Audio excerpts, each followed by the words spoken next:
بسم اللہ الرحمن الرحیم۔ السلام علیکم جناب۔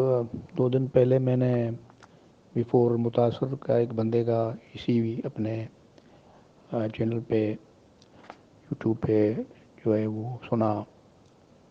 وہ بڑی تکلیف میں تھا، بیمار بھی تھا، اور سیف الرحمان، راجہ ریاض، نوید ملک اور سب کو جو ہے وہ لعنت ملعنت کر رہا تھا، اور خدا سے ان کے لیے جو ہے عذاب کی دعا کر رہا تھا، کیونکہ ان لوگوں نے جو ہم بیفور متاثرین کے ساتھ جو فراڈ کیا ہے، اس کا حساب تو ان کو قیامت کے دن اور قبر میں اترنے کے بعد اللہ ہی لے لے گا۔ ہمارا تو اب دعا کرنا ہی اور یہ بد دعائیں دینا ہی باقی کام رہا ہے۔ جہاں تک سیف الرحمان کے نیب کیس کا تعلق ہے، تو پہلے بھی میں 3-4 مرتبہ یہ ایسی ویڈیوز میں جو ہے وہ عرض کر چکا ہوں کہ سب سے کمزور جو ہے وہ عدالتی سسٹم ہے ہمارا، اور نیب تو اب سیاسی ایک اکھاڑا بن گیا ہے۔ نیب سب کو معلوم ہے کہ نیب اب جو ہے وہ ایک شطرنج بن گئی ہے، سیاسی شطرنج۔ آپ کو معلوم ہوگا کہ 3-4 سال میں نیب ہر روز کسی نہ کسی سیاسی رہنما کو سزائیں دے رہا ہے، کسی کی بیل لے رہا ہے، کسی کو قید خانے میں ڈال رہا ہے۔ عمران خان کو تو اس نے نیب نے ایسا اشر کیا ہے کہ یعنی آپ تو محسوس ایسے ہوتا ہے کہ ساری زندگی عمران اندر ہی ہوگا۔ اور میں تو محسوس کرتا ہوں کہ نیب بنی ہی اسی لیے ہے کہ صرف سیاسی اور پولیٹیکلی گیم کھیلنی ہے۔ جہاں تک نیب کا جو دوسرا کرپشن کا خاتمہ اور اینٹی کرپشن کے حوالے سے اور دوسرے جو کام تھے، وہ تو نیب میں نظر نہیں آ رہے ہیں۔ ٹیلی ویژن پہ چینل پہ دیکھو، اخباروں میں دیکھو تو نیب پولیٹیسائز ہو گئی ہے۔ اس لیے خاقان عباسی نے کہا تھا کہ بھائی اس کو ختم ہی کر دو، اس کو بند کر دو، یہ ایک ڈرامہ ہے اور عدالت کچھ نہیں ہے۔ واقعی یہ ڈرامہ ہے۔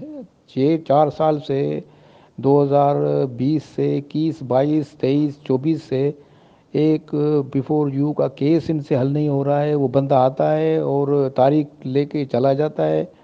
اتنا 5 لاکھ لوگوں، خاندانوں کو اس نے تباہ برباد کر دیا۔ اربوں کی کرپشن کی ہوئی ہے، 16 ارب یا 20 ارب روپے کی۔ اس پہ کوئی بھی نیب کا کوئی یعنی عمل دخل نہیں ہے۔ بس ایک بندہ آتا ہے اور وہ بیل لے کے چلا جاتا ہے، نہ اس کی کوئی سزا ہوتی ہے، نہ اس پہ کوئی کھینچا کھانچی ہوتی ہے۔ یہ کیا ڈرامہ جو ہے وہ لوگوں نے کیا ہوا ہے؟ یہ پاکستان اور پاکستانی عدلیہ کو بدنام کرنے کی ایک سازش ہے، یہ نیب نہیں ہے۔ میں تو کہتا ہوں کہ اگر میں حیدرآباد میں رہتا ہوں، اگر میں اسلام آباد راولپنڈی میں رہتا تو خدا کی قسم میں ابھی فوری طور پہ جو ہے وہ سپریم کورٹ میں چلا جاتا اور پیٹیشن داخل کرتا۔ مگر جب کہ آپ کو معلوم ہے کہ حیدرآباد سے اسلام آباد اور راولپنڈی کا جو کرایہ ہے وہی آج کل 12-13 ہزار روپے صرف کوچ کا کرایہ ہے، اور ہماری اب اتنی پوزیشن نہیں ہے کہ ہم جو ہے وہ روز جائیں اور اسلام آباد میں راولپنڈی میں جائیں اور وہاں پر ہوٹلوں میں رہیں اور وکیل کریں اور پھر پیٹیشن داخل کریں۔ اتنے ہمارے پاس اب تو پیسے بھی نہیں ہیں، کیونکہ ان لوگوں نے ہمیں کنگلا کر دیا۔ تو میں آپ سے یہی عرض کرتا ہوں کہ جو یہاں بندے رہتے ہیں راولپنڈی میں، اسلام آباد میں، جو متاثرین ہیں، وہ ہمت کر کے اب سپریم کورٹ میں جائیں۔ قاضی فائز عیسیٰ ایک اچھا سا ایماندار آدمی ہے، بہت کلاسیکل قسم کا جج ہے اور ہمدرد بھی ہے، اور میں نے اس کی جو پوری ہسٹری دیکھی ہے، یہ ہمیشہ اس نے انصاف کیا ہے۔ تو یہ ہمارے لیے موقع ہے کہ جائیں آپ۔ اب یہ نیب ویب اور یہ ہائی کورٹ، یہ اسلام آباد ہائی کورٹ، یہ سندھ ہائی کورٹ، یہ کچھ نہیں ہے۔ یہ اب سپریم کورٹ سے معاملہ حل ہوگا اور سیف الرحمان کو وہی سزا دے گی اور وہی کوئی حل نکالے گا سپریم کورٹ۔ باقی یہ نیب اور یہ جو دوسری عدالتیں ہیں، یہ میں نہیں سمجھتا یہ سلسلہ چلتا رہے گا۔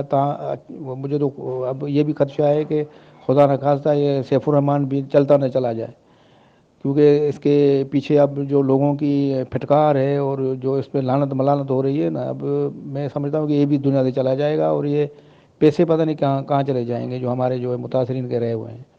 تو یہ میں عرض کرنا چاہتا ہوں کہ آپ جو بھی راولپنڈی اسلام آباد میں رہتے ہیں وہ کوشش کریں، اب سپریم کورٹ پہ رجوع کریں، اور یہی آپ کا ایک راستہ ہے اور کوئی حل نہیں ہے۔